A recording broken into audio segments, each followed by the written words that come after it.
नमस्कार दोस्तों, मैं एडवोकेट सुधीर वाजपेयी कानपुर नगर से आप सभी का बहुत बहुत स्वागत करता हूं। आज मैं आपके समक्ष बहुत ही महत्वपूर्ण जानकारी, जिसमें बॉम्बे हाई कोर्ट ने पति की सापेक्ष नपुंसकता के आधार पर 17 दिन की शादी को रद्द कर दिया, उसके बारे में जानकारी दूंगा। लेकिन उससे पहले दोस्तों, यदि आपने मेरे चैनल को अभी तक सब्सक्राइब नहीं किया है, तब आप प्लीज़ मेरे चैनल को शीघ्र सब्सक्राइब कर लें, ताकि कानून की महत्वपूर्ण जानकारी आपको प्राप्त होती रहे। बॉम्बे हाई कोर्ट ने एक युवा जोड़े की 17 दिन पुरानी शादी को इस आधार पर रद्द कर दिया कि 27 वर्षीय पति ने यौन संबंध नहीं बनाया। 26 वर्षीय पत्नी ने अपनी शादी तोड़ दी, क्योंकि दावा किया कि उसके पति ने उसमें कोई दिलचस्पी नहीं दिखाई और वे अपनी सापेक्ष नपुंसकता रिलेटिव इम्पोर्टेंसी के कारण यौन संबंध बनाने में विफल रहे। सापेक्ष नपुंसकता रिलेटिव इम्पोर्टेंसी क्या है, अब मैं आपको इसके बारे में जानकारी दूंगा। सापेक्ष नपुंसकता शब्द एक ऐसी स्थिति को दर्शाता है जहां एक व्यक्ति किसी विशेष व्यक्ति के साथ यौन संभोग करने में असमर्थ होता है, हालांकि वह किसी अन्य व्यक्ति के साथ यौन संभोग करने में सक्षम होता है। सापेक्ष नपुंसकता रिलेटिव इम्पोर्टेंसी तब होती है जब कोई व्यक्ति यौन संबंध बनाने में सक्षम होने के बावजूद अपने जीवन साथी के साथ यौन संबंध बनाने में असमर्थ होता है। यह विभिन्न शारीरिक, मानसिक या भावनात्मक कारणों से हो सकता है। सामान्य नपुंसकता इम्पोर्टेंसी व सापेक्ष नपुंसकता रिलेटिव इम्पोर्टेंसी में अंतर होता है। अभी मैंने आपको सापेक्ष नपुंसकता रिलेटिव इम्पोर्टेंसी के बारे में बताया कि रिलेटिव इम्पोर्टेंसी क्या होती है। अब मैं आपको सामान्य नपुंसकता इम्पोर्टेंसी के बारे में जानकारी दूंगा कि सामान्य नपुंसकता किसे कहते हैं। इरेक्टाइल डिसफंक्शन ईडी यानी स्तंभन दोष, जिसे नपुंसकता के रूप में भी जाना जाता है, इरेक्शन प्राप्त करने और बनाए रखने में कठिनाई से परिभाषित होता है। इसके बारे में बात करना शर्मनाक हो सकता है। 40 से 70 वर्ष की आयु के आधे से अधिक पुरुष किसी न किसी रूप में इरेक्टाइल डिसफंक्शन ईडी का अनुभव करते हैं। इरेक्टाइल डिसफंक्शन के क्या कारण होते हैं, अब मैं आपको इसके बारे में जानकारी दूंगा। इरेक्टाइल डिसफंक्शन के कारण पुरुष यौन अंग एक जटिल प्रक्रिया है, जिसमें मस्तिष्क, हार्मोन, तंत्रिकाएं, मांसपेशियां और रक्त वाहिकाएं शामिल हैं। इसमें से किसी भी समस्या के कारण इरेक्टाइल डिसफंक्शन हो सकता है। इसी तरह तनाव और मानसिक स्वास्थ्य संबंधी चिंताएं इरेक्टाइल डिसफंक्शन का कारण बन सकती हैं या उसे और ख़राब कर सकती हैं। बॉम्बे हाई कोर्ट ने पति की सापेक्ष नपुंसकता रिलेटिव इम्पोर्टेंसी के आधार पर शादी को रद्द कर दिया। इस केस में जोड़े ने 13 मार्च 2023 को हिंदू रीति रिवाज के अनुसार छत्रपति संभाजी नगर, जिसे पहले औरंगाबाद के नाम से जाना जाता था, में विवाह किया था। लेकिन महीने के अंत में ही यह विवाह टूट गया, जब पत्नी अहमदनगर स्थित अपने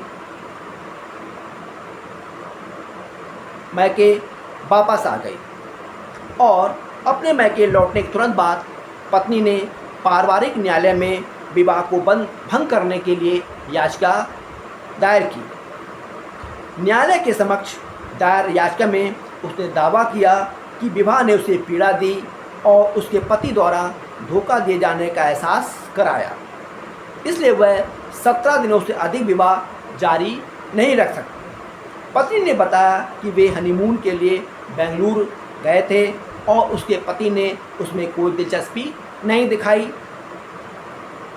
उसने पति से इस बारे में बात भी की, लेकिन वह उस पर गुस्सा हो गया और उससे घर से चले जाने को कहा। महिला ने इस मुद्दे पर चर्चा करने के लिए ससुराल वालों के साथ बैठक की, लेकिन कोई समाधान नहीं निकला।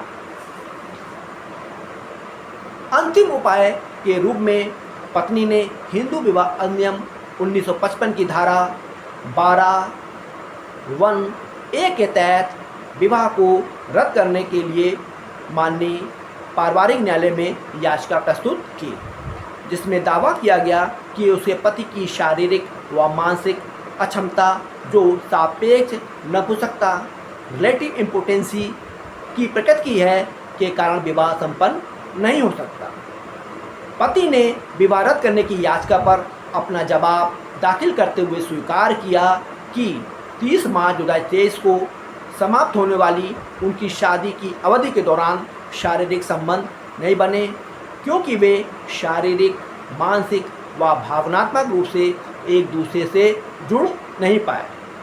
पति ने इसके लिए पत्नी को ही दोषी ठहराया और कहा कि वह बिल्कुल सामान्य थे, लेकिन अपनी पत्नी के साथ शारीरिक संबंध स्थापित करने में असमर्थ थे।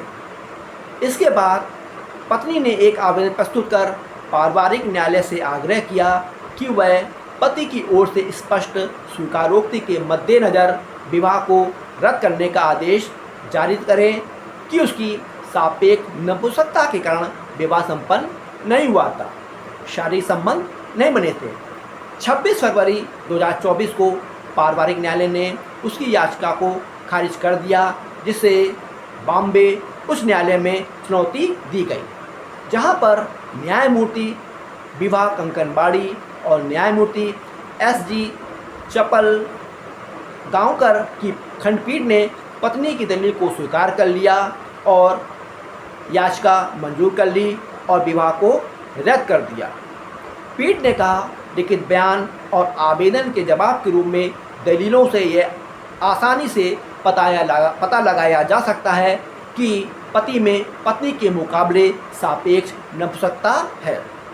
पीठ ने कहा कि न्यायालय इस बात की अनदेखी नहीं कर सकती कि यह एक युवा दंपति का मामला है जिसने विवाह की हताशा की पीड़ा झेली है और पति ने विवाह को रद्द करने के आदेश के लिए पत्नी की याचिका के उत्तर में अपनी सापेक्ष नपुंसकता को स्वीकार किया है। इसलिए यह एक उपयुक्त मामला है जहां न्यायालय से यह अपेक्षा की जाती है कि वह अपने विवेक का प्रयोग करे और विवाह को अमान्य घोषित करके विवाह से पीड़ित युवा व्यक्तियों को अपना रास्ता तलाशने में मदद करे, जो शारीरिक, मानसिक व भावनात्मक रूप से एक दूसरे से जुड़ नहीं पाते। इस मामले में पति ने प्रारंभ में अपनी पत्नी पर संभोग न करने का दोषी ठहराया था, क्योंकि वह यह स्वीकार करने में झिझक रहा था कि उसके प्रति उसकी सापेक्ष नपुंसकता है। हालांकि बाद में उसने इस तथ्य से संतुष्ट होकर इसे स्पष्ट रूप से स्वीकार कर लिया कि इससे उस पर आजीवन कलंक नहीं लगेगा। सापेक्ष नपुंसकता रिलेटिव इम्पोर्टेंसी नपुंसकता की सामान्य धारणा से कुछ अलग है और सापेक्ष नपुंसकता को स्वीकार करने से उसे सामान्य बोलचाल में नपुंसक नहीं माना जाएगा। पीठ ने कहा, इस जोड़े ने मार्च 2023 को शादी की थी, लेकिन 17 दिन बाद ही वे अलग हो गए। जोड़े ने कहा कि उनकी शादी पूरी नहीं हुई। बॉम्बे उच्च न्यायालय की पीठ ने पारिवारिक न्यायालय के फैसले को खारिज कर दिया और विवाह को अमान्य घोषित कर दिया।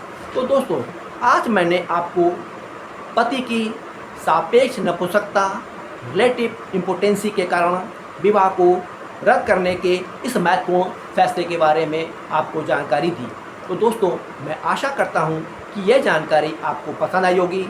आप मेरे इस वीडियो को अधिक से अधिक लाइक करिए और दोस्तों, यदि आपने मेरे चैनल को अभी तक सब्सक्राइब नहीं किया है तब आप प्लीज़ मेरे चैनल को शीघ्र सब्सक्राइब कर लें, ताकि कानून की महत्वपूर्ण जानकारी आपको प्राप्त होती रहे। और दोस्तों, आप मेरे इस वीडियो को अधिक से अधिक शेयर करें ताकि और लोग भी इससे लाभान्वित हो सकें। Thank you.